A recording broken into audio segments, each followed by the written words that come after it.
Donc bonjour à vous tous. Merci de m'avoir invité à ce webinaire. Je pense qu'il est vraiment très intéressant et très instructif, surtout pour notre communauté. Donc, je me présente, Priscilla Notte. Donc, je suis ingénieure d'études. J'ai commencé à l'Herbipole en tant que chargée d'expé sur les prairies permanentes. Donc, comme vous pouvez le constater, c'est clairement en lien avec les données géographiques. Donc, la communauté de pratique GeoXP, donc c'est une communauté en fait qui est portée par la CNUE. Donc, la CNUE, c'est la Commission nationale des unités expérimentales. Et pour vous présenter un petit peu le dispositif des unités expérimentales, ben, voilà une petite carto, donc qui représente une partie des unités expérimentales suite à l'enquête de la CNUE en 2014 et qui montre un petit peu les surfaces que l'on peut gérer de différentes natures, donc cultures annuelles, des cultures plus pérennes, vignes et arboriculture, des prairies permanentes, mais aussi des bois et forêts. Donc, en tout, ça représente à peu près, grosso modo, 7000 hectares que l'on gère dans les unités expérimentales. Donc, c'est pas rien.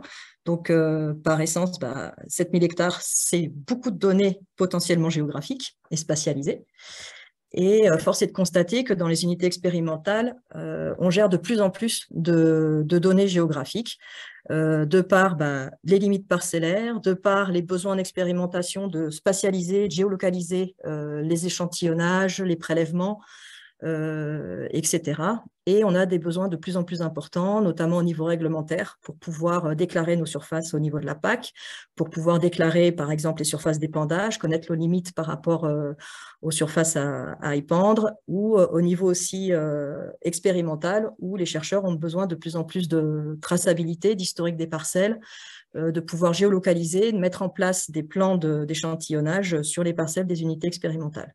Donc, on manipule de plus en plus de données au sein de nos yeux et des données notamment aussi spatialisées.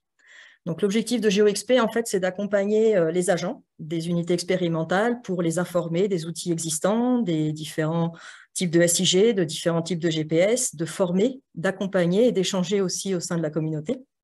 Et vraiment, l'objectif, c'est vraiment de faire monter en compétence ces agents qui ne sont pas du tout des géomaticiens. Donc, c'est des agents, ça peut être des animaliers, ça peut être des responsables culture, ça peut être, voilà, ça peut être vraiment tout type et très, très peu, voire pas du tout de géomaticiens dans les unités expérimentales.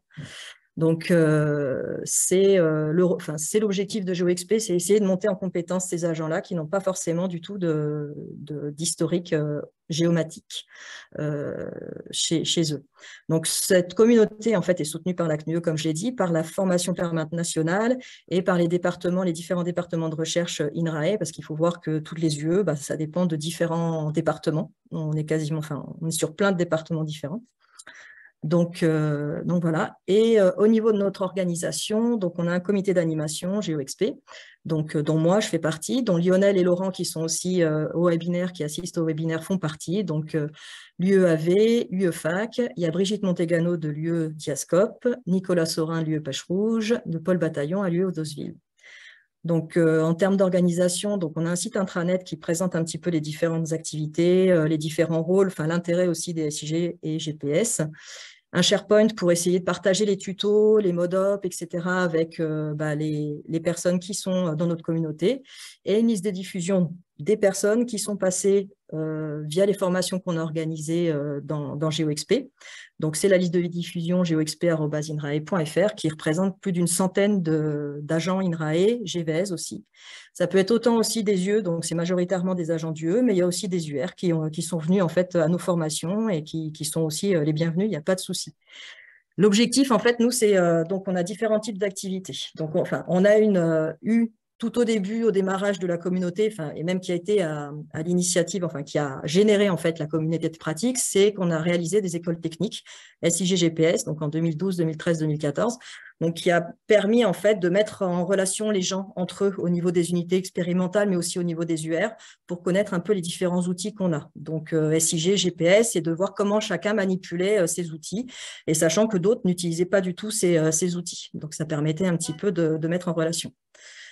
Ensuite, à partir de là, on a vu qu'il y avait un besoin très important de formation, notamment sur les logiciels SIG, donc, où on a vu que ArcGIS et QGIS étaient les logiciels principalement utilisés au niveau INRAE. Donc, on a commencé à monter des formations. Donc là, depuis 2015, on en a monté 13.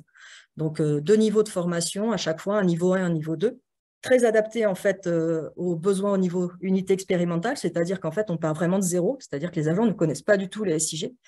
Donc on a un niveau 1 où c'est vraiment la prise en main du SIG, de savoir ce que ça permet de faire, qu'est-ce que c'est qu'une couche, etc. Donc on est vraiment à la base. Et un niveau 2 où on essaye d'aller un petit peu au-delà au niveau du traitement spatial des données. Donc les dernières formations ont lieu en mars 2020, juste avant le Covid, pile poil la dernière semaine avant qu'on ferme tout. Donc, on était vraiment au taquet. Et en milieu de session de formation, enfin en milieu de période de formation, on a réalisé un séminaire qui a permis de retrouver tous ceux qui ont été formés, de revoir un petit peu comment ils ont utilisé leurs nouvelles compétences au sein des UE, comment ils ont mis en relation leurs données, par quel outil, etc. Et on a recommencé un cycle de formation par la suite.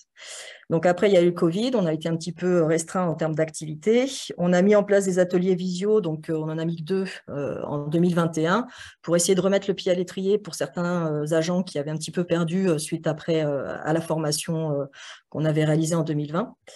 Et depuis, bon ça je le dirai un petit peu après, mais depuis en fait on est un petit peu en stand-by parce que donc on avait on avait des correspondants FPN qui nous aidaient beaucoup dans la réalisation de ces formations et là on est un peu en attente au niveau de la FPN parce qu'on n'a plus de correspondants FPN. Donc, on essaye de relancer un petit peu la machine parce qu'on a des demandes encore nouvelles pour des formations SIG niveau 1, voire après des modules un petit peu plus spécifiques sur des aspects pratiques, enfin des aspects plus spécifiques tels que la géostat ou des choses comme ça, mais à voir. Donc, au total, c'est quasiment 135 agents différents qui sont passés à travers ces différentes manifestations qu'on a réalisées au sein de GeoXP. Et les problématiques un petit peu qui ressortent depuis la création de cette communauté, c'est déjà que le SIG au sein des UE, ça doit faire vraiment partie intégrée, enfin vraiment partie du projet d'unité, avec un besoin fort des soutiens des DUE. Donc, c'est-à-dire qu'en gros, il faut vraiment un référent SIG, du temps imparti pour ces SIG, parce que il faut qu'ils pratiquent, il faut qu'ils montent en compétences. Souvent, on perd la compétence même après la formation parce que c'est pas pratiqué. Et après, c'est de savoir si on peut s'appuyer si on a des appuis en fait au niveau local, des UR, de la communauté, identifier éventuellement des personnes ressources pour l'accompagnement de la communauté. Ensuite, après, il y a toute la question de la gestion des données. Donc, c'est comment les structurer au niveau des UE, comment, on va dire, diriger aussi les collègues vers les ressources géographiques d'intérêt. Donc là, je pense que ce webinaire, il donne plein de pistes et il donne plein d'ouvertures. Et c'est réfléchir à cette donnée, la place des traitements des données géographiques dans les différents outils de gestion de la donnée qui sont en développement. Donc, j'en citerai 3 qui sont à ma connaissance, dont un que je connais plus particulièrement étant en partie intégrante dans le développement. Donc, il y a des bases de données en fait, qui sont en cours de montage, qui sont en partie en production, en partie en développement, qui intègrent plus ou moins bien de la donnée géographique. Ça dépend après la maturité ou du moins les compétences que l'on peut avoir au niveau des informaticiens.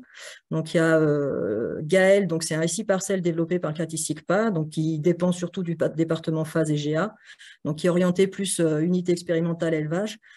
Unité expérimentale d'élevage, voilà. Donc, en fait, qui permet de faire le lien entre les SI animaux, donc les systèmes d'information déjà développés dans le cadre du CATI, et le parcellaire et tous les itinéraires techniques liés au parcellaire et notamment aussi aux suivis expérimentaux qui peuvent être faits sur ces parcelles.